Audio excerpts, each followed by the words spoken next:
الحمد لله الذي علم بالقلم علم الإنسان ما لم يعلم وخلقه في أحسن تقويم وجعل كرامته في حسن التنشئة والتعليم ونشهد أن لا إله إلا الله وحده لا شريك له أنزل آياته البينات وجعل منها آيات محكمات وأخرى متشابهات ونشهد أن سيدنا ونبينا ومولانا محمدا عبد الله ورسوله إمام المعلمين وقدوة الصالحين المبعوث رحمة للعالمين صلى الله تعالى عليه وعلى آله وصحبه وبارك وسلم تسليما كثيرا كثيرا أما بعد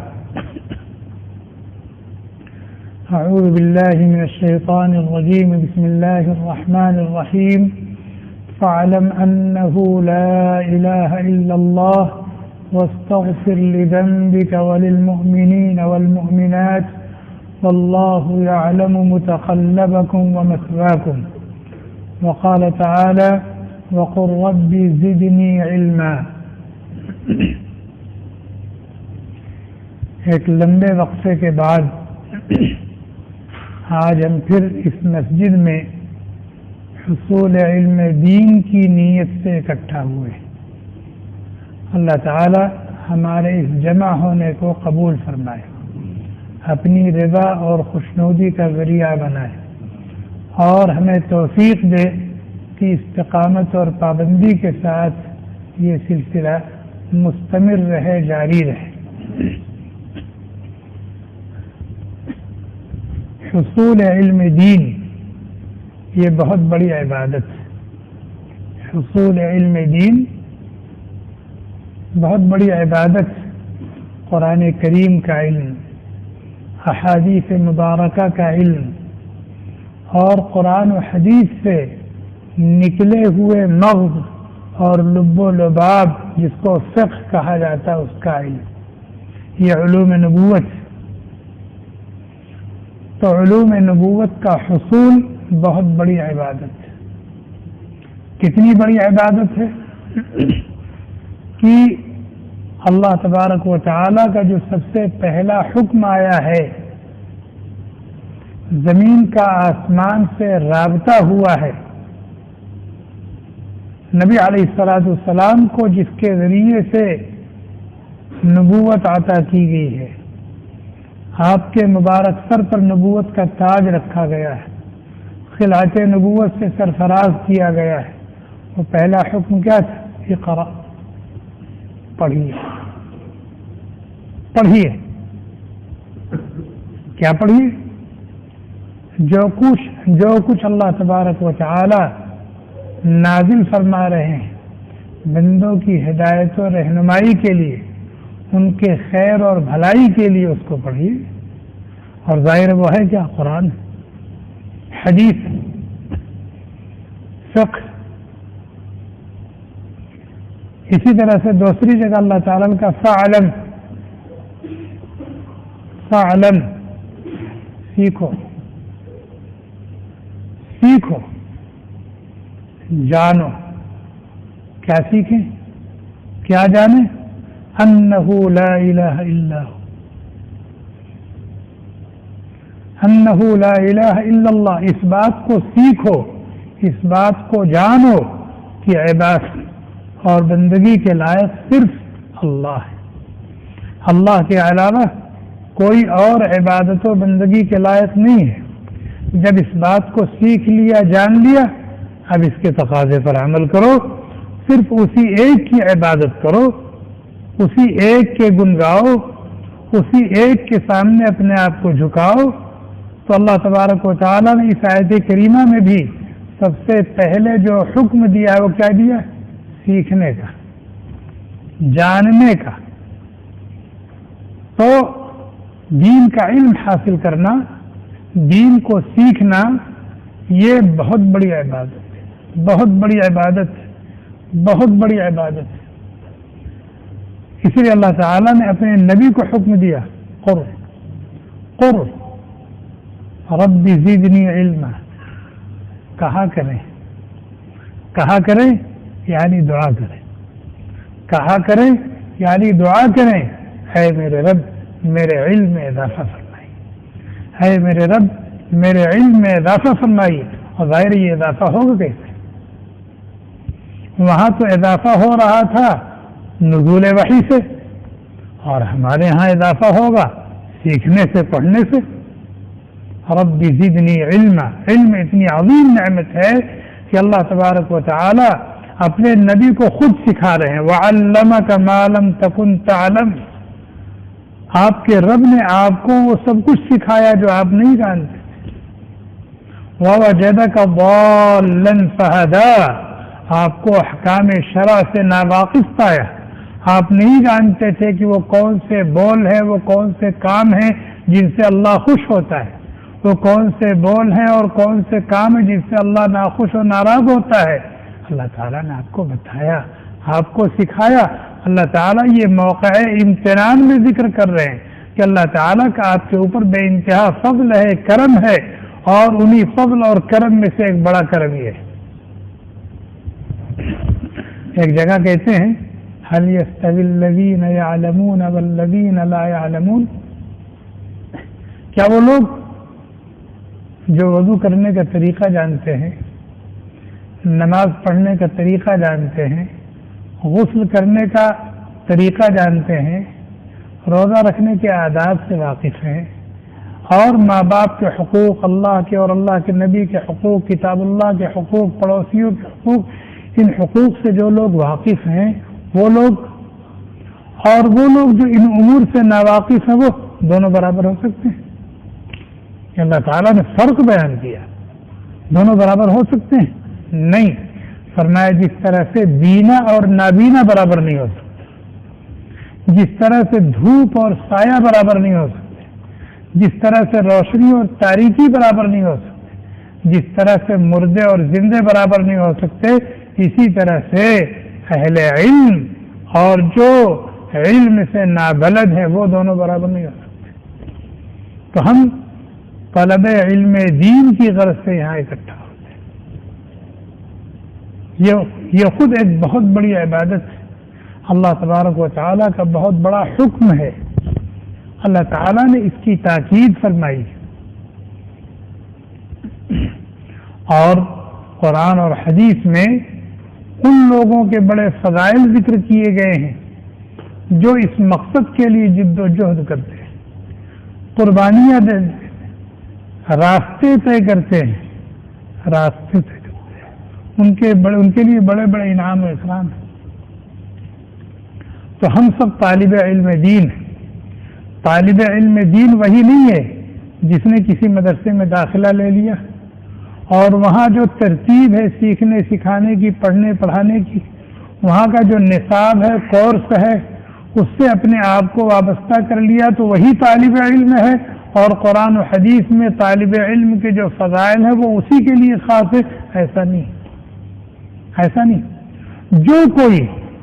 جو کوئی طلب علم دین کے لیے قدم اٹھائے گا، جد و جہد کرے گا، کوشش کرے گا، محنت کرے گا، وہ طالب علم ہے۔ ہم سب طالب علم ہیں، لہذا قرآن اور حدیث میں عالم کے لیے اور طالب علم کے لیے جو انعام و اکرام ہیں، جو فضائل اور برکات ہیں، انشاءاللہ ہم سب اس کے مستحق ہوں گے۔ ترمذی شریف کی روایت ہے، حضرت ابو ہریرہ رضی اللہ تعالی عنہ راوی کہتے ہیں نبی کریم صلی اللہ علیہ وسلم نے فرمایا، الدنیا ملعونہ ملعون ما فیہا، دنیا اور جو کچھ دنیا میں ہے، جس شکل میں ہے، سب اللہ کی رحمت سے دور ہے۔ ملعون کے معنی اللہ کی رحمت سے دور۔ دنیا اور جو کچھ دنیا میں ہے، جس شکل میں ہے، سب اللہ کی رحمت سے دور ہے۔ اور جب وہ اللہ کی رحمت سے دور ہے، جو اپنے آپ کو اس سے جوڑے گا وہ بھی اللہ کی رحمت سے دور ہے۔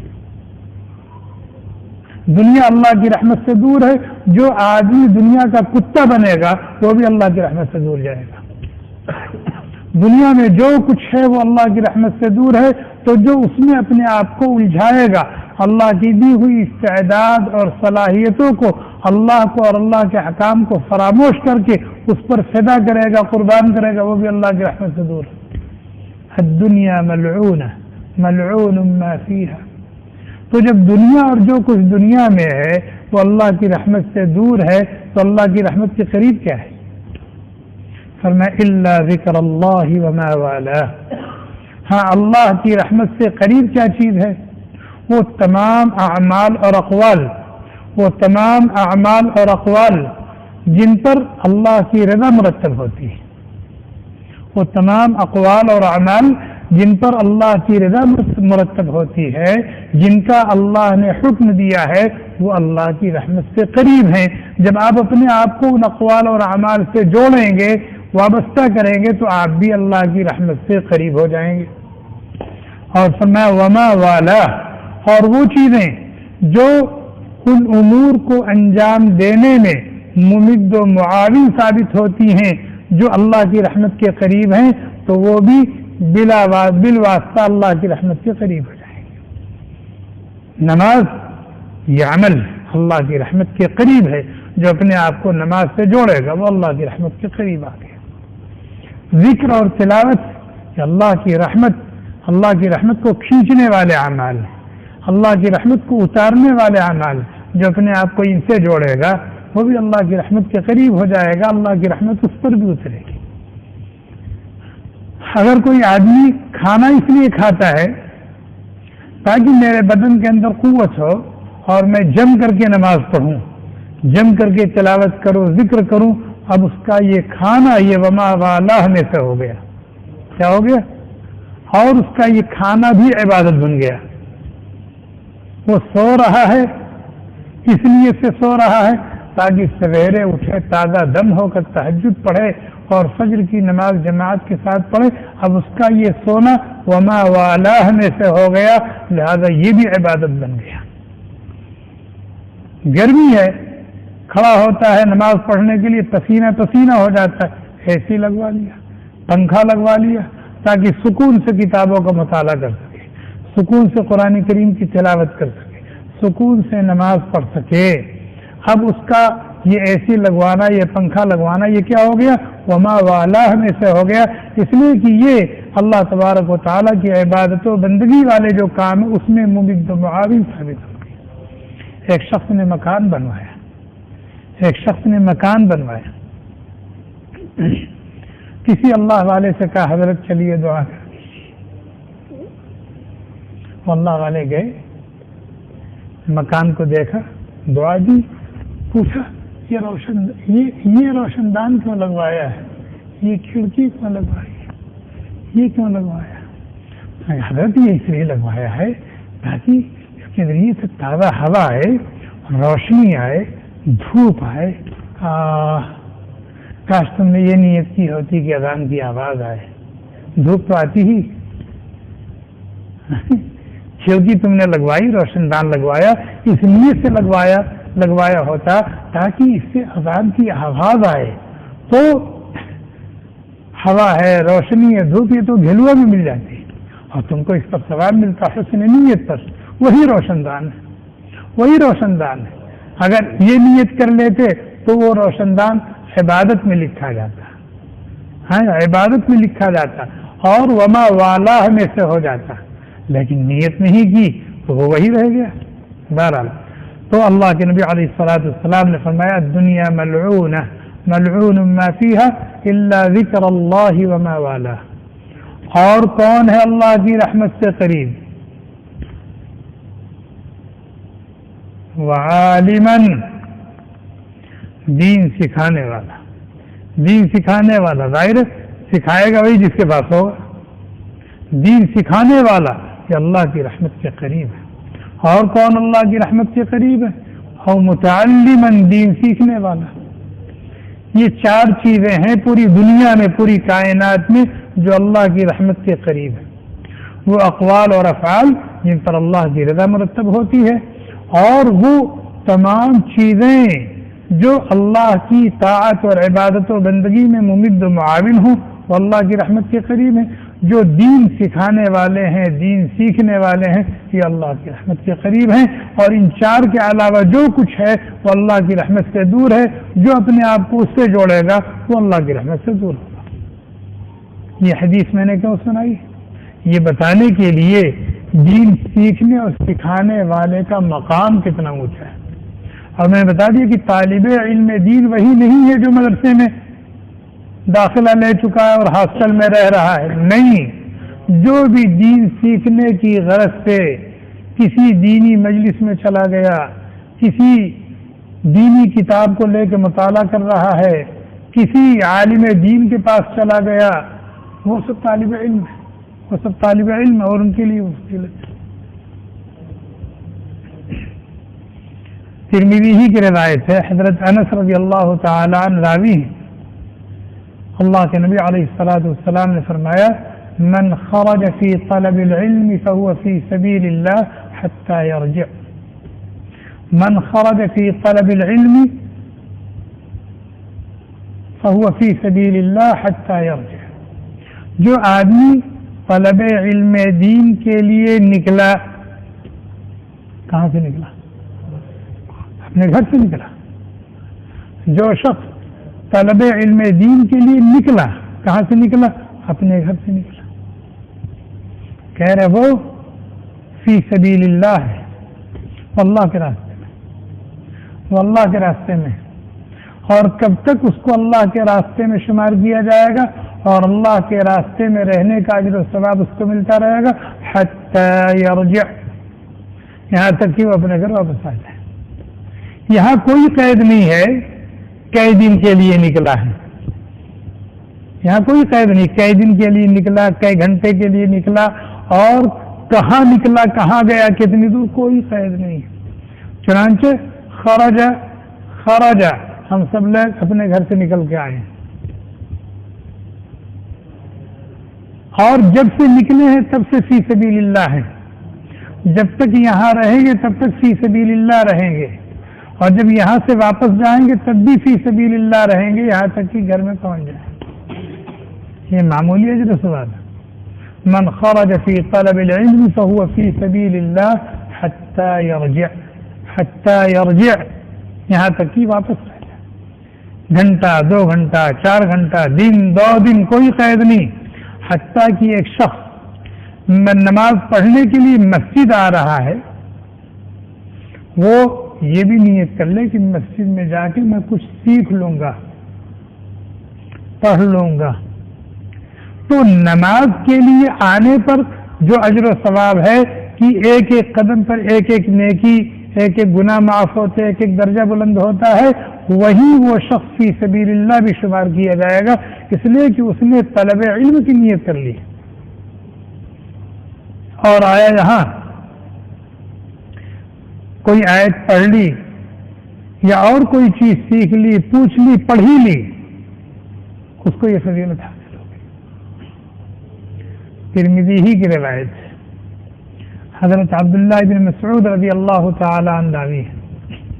وہ کہتے ہیں اللہ کے نبی علیہ الصلوۃ والسلام نے فرمایا: نظر اللہ امرأ، اللہ تعالی تر و تازہ رکھے اس شخص کے چہرے کو، تر و تازہ رکھے اللہ تعالی اس شخص کو، سرخ روح ہو، اس کا چہرہ چاند کی طرح چمکے، دنیا میں بھی اور آخرت میں بھی. دعا دے رہے. نظر اللہ امرأ سمع منا شیئا، جو ان علوم کو سنے جو اللہ تعالیٰ نے مجھے عطا کیا. قرآن بھی ان علوم میں سے جو اللہ نے ان کو عطا کیا، حدیث بھی ان علوم میں سے جو ان علوم کو سنے، ان علوم میں سے کچھ سنے، ایک آیت سنے، ایک حدیث سنے، ایک مسئلہ سنے، اور پھر سن کر کے اپنے ہی تک نہ رکھے بلکہ عمل کرے اور پھر دوسروں کو بتا دے.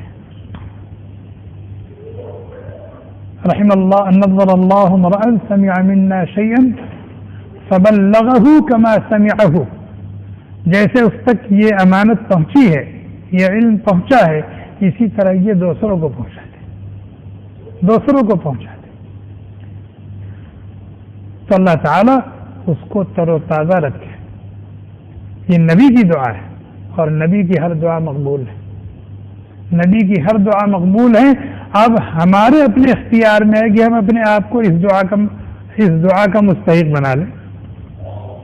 ہم طلب علم دین کے لیے کچھ کوشش کر کے اپنے آپ کو اس دعا کا مستحق بنا لیں. اور پھر یہ پہنچانے کی بات آپ کیوں کر رہے ہیں؟ یہ ہم نے سیکھ لیا، ہم عمل کر رہے ہیں. لیکن آپ کہہ رہے فبلغه كما سمعه، جیسے اس تک یہ امانت پہنچی ہے، اس نے سنا ہے، ایسی آگے پہنچا دے. کہہ رہا فرب مبلغ اوعى من سامع. بسا اوقات ایسا ہوتا ہے کہ سننے والا اس نے جس سے سنا ہے زیادہ سمجھدار ہوتا ہے. آپ جس کو پہنچا رہے ہیں وہ آپ سے زیادہ ذہین ہو، آپ سے زیادہ نشیط ہو، آپ سے زیادہ قوی ہو، آپ سے زیادہ ذوق و شوق رکھنے والا ہو، آپ سے زیادہ سمجھدار ہو، تو وہ کیا کرے گا؟ خود بھی عمل کرے گا خوب، اور پھر اس سے نہ جانے کتنے مسائل اور احکام نکالے گا، اور نہ جانے کتنوں کو وہ پہنچائے گا، بتائے گا. تو سب آپ کے لیے صدقہ جاریہ بنے گا، سب آپ کے لیے صدقہ جاریہ بنے گا. یہاں سے ہمیں یہ سبق مل رہا ہے کہ ہم صرف طلب علم دین کے لیے کوشش نہ کریں اور صرف اپنے عمل پر اکتفا نہ کریں، بلکہ اگر ہم نے بات اچھی طرح سے سمجھ لی ہے اور ہم کو اچھی طرح سے بات یاد ہے تو ہم دیانتداری کے ساتھ اس امانت کو آگے پہنچا دیں. اور دین ہم تک اسی طرح پہنچا ہے، دین ہم تک اسی طرح پہنچا ہے. اگر ہمارے بڑوں نے امانت داری کا ثبوت نہ دیا ہوتا تو آج یہ دین اور یہ علوم ہم تک نہ پہنچے ہوتے. اگر انہوں نے محنت نہ کی ہوتی، قربانی نہ دی ہوتی. اور یہ جو راستہ آپ چل طے کر کے آئے ہیں، کوئی وکرا سے آیا ہے، کوئی کہیں سے آیا، کوئی کہیں سے آیا ہے.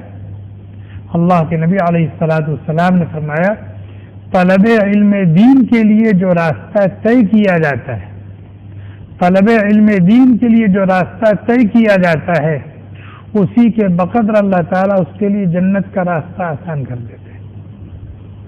اسی کے بقدر طلب علم دین کے لیے جو راستہ طے کیا جاتا ہے، اور طالب علم دین جو ایک شہر سے دوسرے شہر جاتا ہے، ایک حلقے سے دوسرے حلقے میں جاتا ہے، ایک مسجد سے دوسری مسجد میں جاتا ہے، ایک مدرسے سے دوسرے مدرسے میں جاتا ہے، تو جتنا راستہ وہ طے کرتا ہے، جتنی جد و جہد کرتا ہے، جتنی محنت اور مشقت برداشت کرتا ہے، اللہ تعالیٰ اسی کے بقدر جنت کا راستہ اس کے لیے آسان کر دیتا ہے. تو اس وقت ہم سب جنت کے راستے پر، کیوں؟ دین سیکھیں گے، عمل کریں گے، جتنا عمل کریں گے جنت کے اتنے قریب ہوں گے، جہنم سے اتنے دور ہوں گے. چنانچہ مسلم شریف کی روایت ہے، حضرت ابو ہریرہ رضی اللہ تعالی عنہ راوی ہیں، اللہ کے نبی علیہ الصلوۃ والسلام نے فرمایا من سلک طریقا یلتمس فیہ علما سہل اللہ له به طریقا الی الجنہ. جو آدمی طلب علم دین کے لیے کوئی راستہ طے کرتا ہے تو اللہ تعالیٰ اسی کے بقدر اس کے لیے جنت کا راستہ آسان کر دیتے ہیں. تو یہ جنت کا راستہ ہے. جیسے نماز کی پابندی جنت کا راستہ ہے، روزوں کا اہتمام جنت کا راستہ ہے، ذکر اور تلاوت یہ جنت کا راستہ ہے، حج اور عمرہ یہ جنت کا راستہ ہے، امر بالمعروف نہی عن المنکر یہ جنت کا راستہ ہے. اسی طرح سے طلب علم دین یہ بھی جنت کا راستہ ہے، بلکہ جنت کے راستوں میں سے ایک اہم ترین راستہ ہے. اس لیے کہ اگر علم نہیں ہے تو نماز کیسے پڑھے گا، اگر علم نہیں ہے تو وضو کیسے کرے گا، اگر علم نہیں ہے تو حج اور عمرہ کیسے کرے گا، اگر علم نہیں ہے تو روزہ کیسے رکھے گا، علم نہیں ہے تو زکوٰۃ کیسے دے گا، علم نہیں ہے تو دوسرے احکام کیسے پورے کرے گا؟ تمام اعمال کی ریڑھ کی ہڈی کیا ہے؟ ہڈی کیا ہے؟ یہ علم ہے. تمام اعمال کی ریڑھ کی ہڈی ہے علم. لیکن طلب علم دین نیتیں الگ الگ ہوتی ہیں. نیتیں الگ الگ ہوتی ہیں. یہ جو احادیث میں فضائل بیان کیے گئے ہیں، قرآن میں اہل علم کے فضائل بیان کیے گئے ہیں، یہ اس عالم اور متعلم کے فضائل ہیں جس نے علم دین حاصل کیا ہو نیک نیتی سے، اور اس کا مقصد یہ ہو کہ میرا اللہ مجھ سے راضی ہو جائے.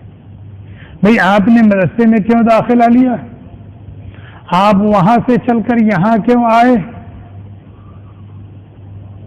آپ قرآن کیوں حفظ کر رہے ہیں؟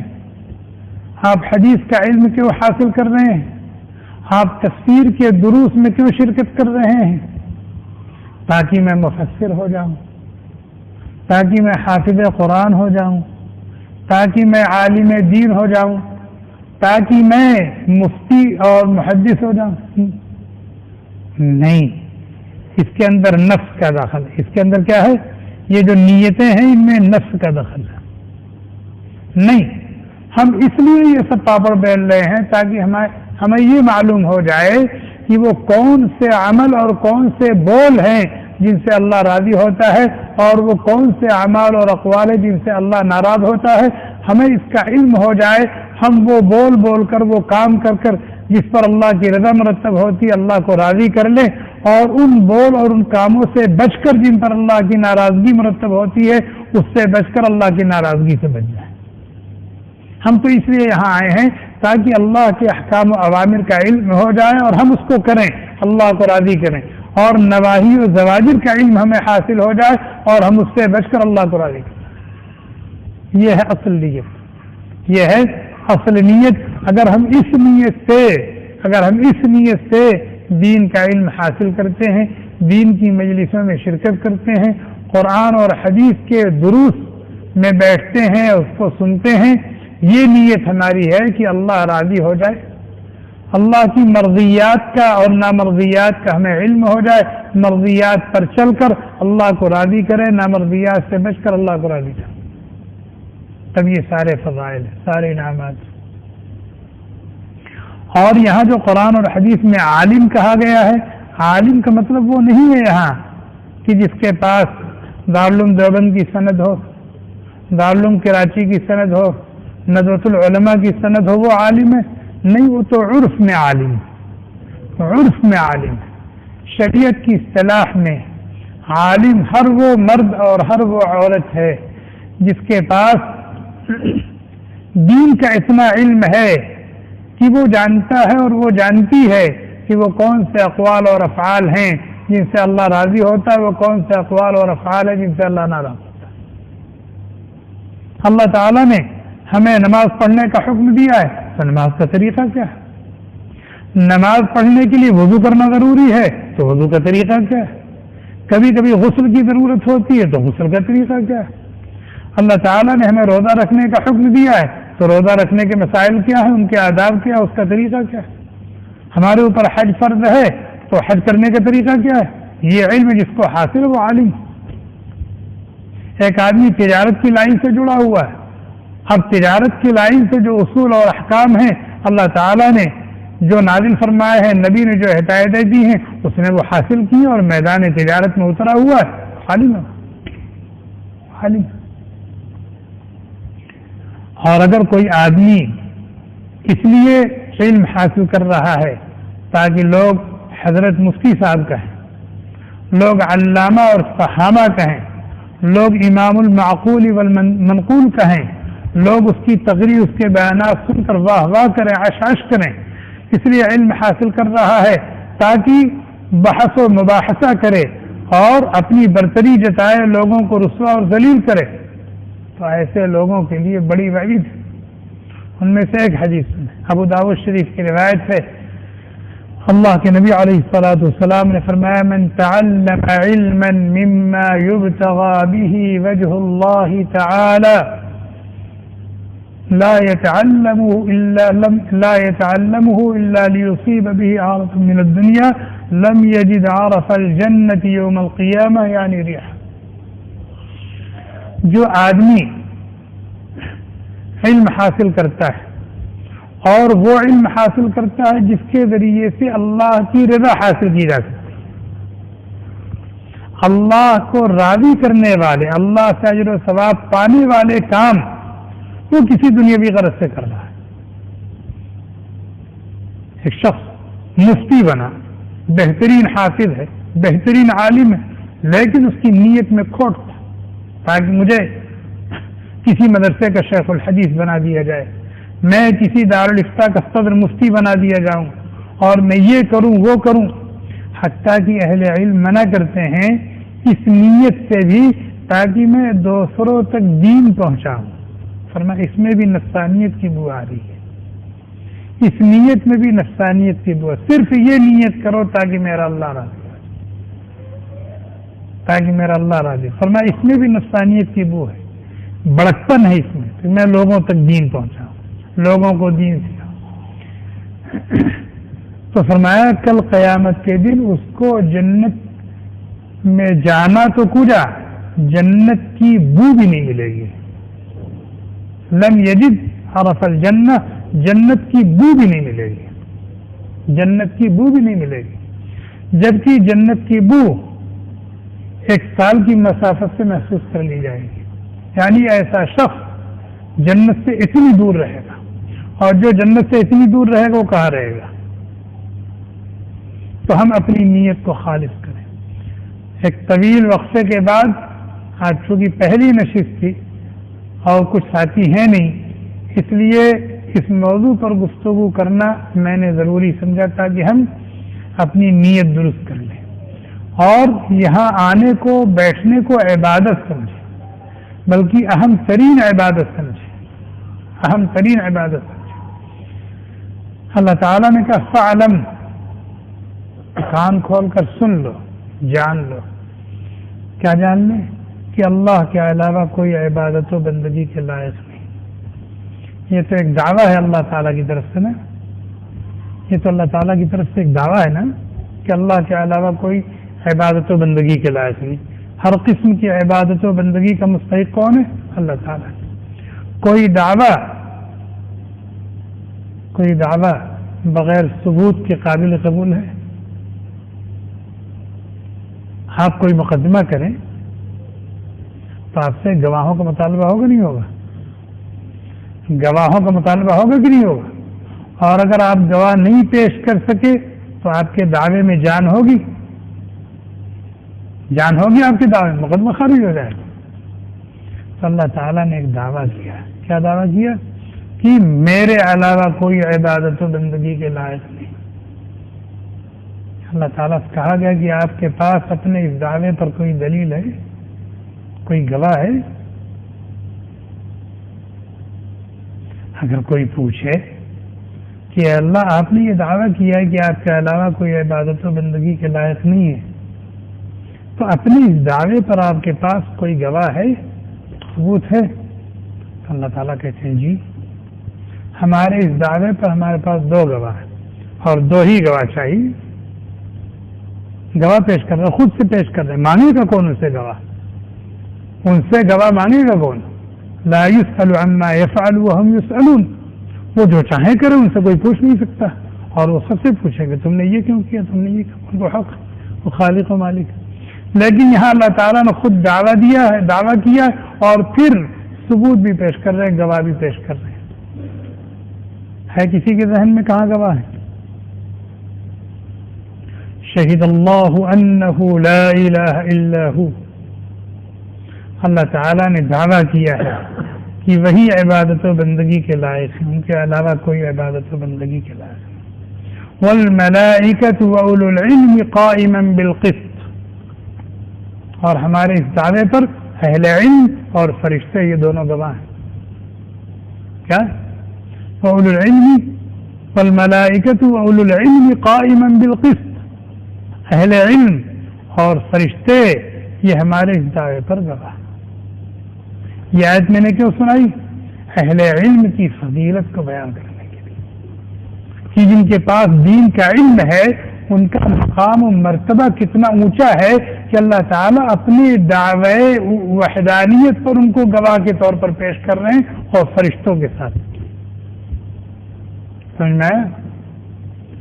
اور ایک جگہ فرماتے ہیں اللہ تبارک و تعالیٰ سے صحیح معنوں میں اللہ کی معرفت، اللہ کی خشیت، اللہ کا خوف، اللہ کا ڈر، اللہ کی عظمت، اللہ کی کبریائی انہی لوگوں کے دلوں میں ہوتی ہے جو حاملین علوم نبوت ہیں. صحیح معنوں میں انہی کو اللہ کی معرفت حاصل ہے اور وہی اللہ تعالیٰ کی عبادت و بندگی اور اطاعت و فرمانبرداری کرتے ہیں اور کر سکتے ہیں. اور جن کے پاس علم نہیں ہے وہ کیا جانے کہا انما یخشی اللہ من عباده العلماء، اللہ سے کما حقہ وہی ڈرتے ہیں جو اہل علم. تو یہ بڑا عظیم راستہ ہے اور بہت بڑی عبادت ہے اور بہت مقبول عمل ہے، اور ہمیں جب بھی موقع ملے ہم اس عبادت کو کر لیا کریں اور اپنی نیت کو خالص کرتے ہوئے کیا کریں. اللہ تعالی ہم سب کو توفیق عطا فرمائے، اپنی مرضیات پر چلائے، نامرضیات سے بچائے. اللہ تبارک و تعالی اپنے کلام پاک کا ہمیں علم عطا فرمائے، احادیث مبارکہ کا علم عطا فرمائے، فقہ کا علم عطا فرمائے اور علم کے مطابق عمل کرنے کی توفیق عطا فرمائے. اللہ تبارک و تعالی ہمیں اپنے ہر عمل کے اندر اخلاص پیدا کرنے کی توفیق عطا فرمائے. اللہ تعالی ہمارے اس آنے کو، بیٹھنے کو، کہنے اور سننے کو قبول فرمائے، اپنی رضا اور خوشنودی کا ذریعہ بنائے. اللہ تعالی ہم سب سے ہمیشہ کے لیے راضی اور خوش ہو جائیں. جب تک دنیا میں رکھیں ایمان اور اعمال کے ساتھ رکھیں، جب دنیا سے لے جائیں ایمان کامل پر موت نصیب فرمائیں. ہماری دنیا بھی اچھی سے اچھی اور عمدہ سے عمدہ بنا دیں، ہماری آخرت بھی اچھی سے اچھی اور عمدہ سے عمدہ بنا دیں. ہمارے اور امت کے ایک ایک فرد کے تمام چھوٹے بڑے گناہوں کو معاف فرمائیں. ہمارے اور تمام امت کے ایک ایک فرد کے تمام چھوٹے بڑے گناہوں کو معاف فرمائیں. گناہوں کے بوجھ سے ہم سب کے سبکدوش فرمائیں، ہم سب کی حفاظت فرمائیں، ہم سب کے لیے دین پر چلنا، دین پر جمنا آسان فرمائیں. شاعر دین کی، مدارس کی، مراکز کی، خانقاہوں کی اور مکاتب کی اللہ تبارک و تعالی شریروں کے شر سے، فتنوں کے فتنے سے، حاسدین کے حسد سے حفاظت فرمائے. سبحانك اللهم بحمدك ونشهد ان لا اله الا انت ونستغفرك ونتوب اليك. سبحان ربك رب العزة عما يصفون وسلام على المرسلين والحمد لله. Thanks for watching. Don't forget to like, comment, share and subscribe to Al Wahid channel.